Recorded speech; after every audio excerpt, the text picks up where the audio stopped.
Bonsoir à tous, bienvenue à ce flash d'information.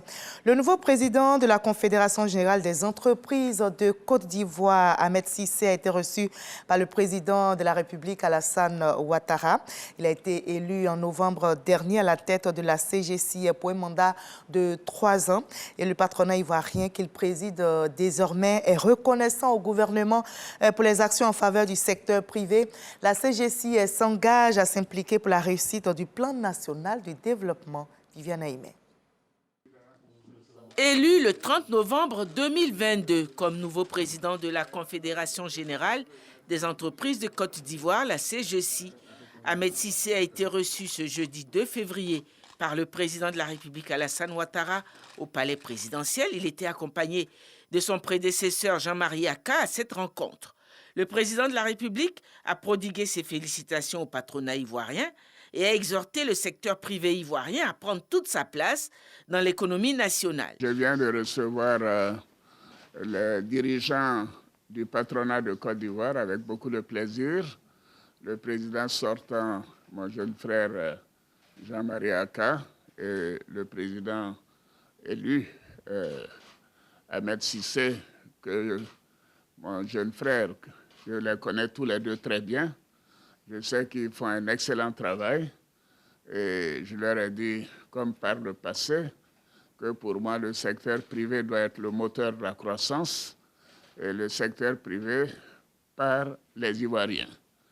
J'ai beaucoup insisté sur le fait que la Côte d'Ivoire est un pays libéral, un pays ouvert, mais que nous tenons à ce que les entrepreneurs ivoiriens aient une place de choix dans notre politique.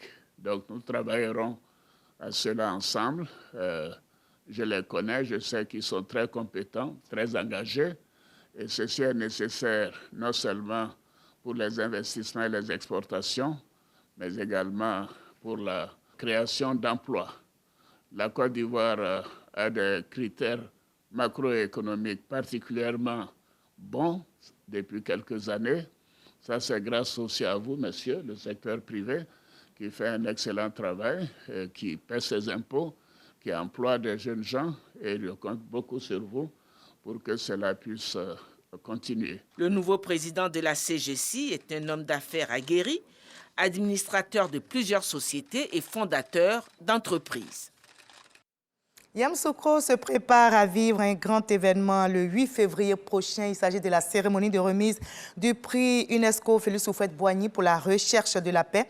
Le jury a décerné le prix 2022 à Angela Merkel, ancienne chancelière fédérale d'Allemagne, en reconnaissance à son action pour l'accueil des réfugiés. Notez que le prix Félix Houphouët-Boigny pour la recherche de la paix comptabilise 34 ans d'existence.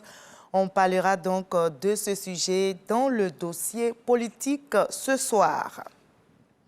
La cérémonie officielle de distribution des cartes de producteurs de café et de cacao s'est déroulée ce jeudi 2 février à Agboville et c'était en présence du ministre d'État, ministre de l'Agriculture et du Développement rural, Okobena Kwasi Adjoumani, aboutissement d'un processus d'identification des producteurs et de traçabilité du binôme café-cacao initié par le Conseil café-cacao depuis 2020, processus qui a pour objectif de lutter contre la déforestation, améliorer le revenu et les conditions de travail des producteurs et garantir la durabilité de la filière café-cacao. À l'étranger, au Mali, la médiation pour la stabilité à Kidal s'intensifie. La médiation internationale a rencontré hier mercredi 1er février à Kidal les groupes armés signataires de l'accord de paix de 2015. L'objectif est d'écouter leurs doléances alors que la tension monte avec Bamako et tenter ainsi de sauver un accord plus que jamais menacé. Notez que des représentants de l'Union africaine, de la CEDEAO ou encore de la MINUSMA font partie de cette mission. On fait un tour au Sénégal où Ousmane Sonko était appelé à comparaître devant la justice ce 2 février après une plainte déposée par l'actuel ministre du Tourisme. L'opposant candidat à la présidentielle de 2024 l'avait publiquement accusé d'avoir été épinglé dans un rapport de l'Inspection générale d'État pour des détournements présumés au PRODAC. Il s'agit du programme des domaines agricoles communautaires, des propos diffamatoires et mensongers selon le ministre. Et Ousmane Sonko ne s'est pas présenté au palais de justice de Dakar ce matin. Un important dispositif de sécurité a été déployé aux abords de son domicile. Ses partisans s'inquiètent des conséquences d'une éventuelle condamnation sur son éligibilité en 2024. L'opposant est également poursuivi dans une autre affaire. C'est le dossier des accusations de viol. Aucune date n'a encore été fixée pour un procès. En Ukraine, les forces de l'ordre ont effectué une série de perquisitions au domicile de plusieurs fonctionnaires, membres de l'administration et personnalités de premier plan.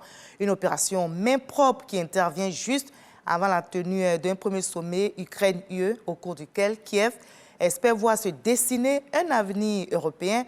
En pleine guerre contre la Russie, l'Ukraine s'attaque à un deuxième front, celui de la corruption, fléau qui ronge le pays depuis plusieurs décennies. Et nous, on va se retrouver à 20h pour la grande édition. Mais juste après ce Flash Info, je vous propose de suivre l'info régionale pour voir toutes les nouvelles de notre très belle région. C'est ici en Côte d'Ivoire. À tout à l'heure à 20h.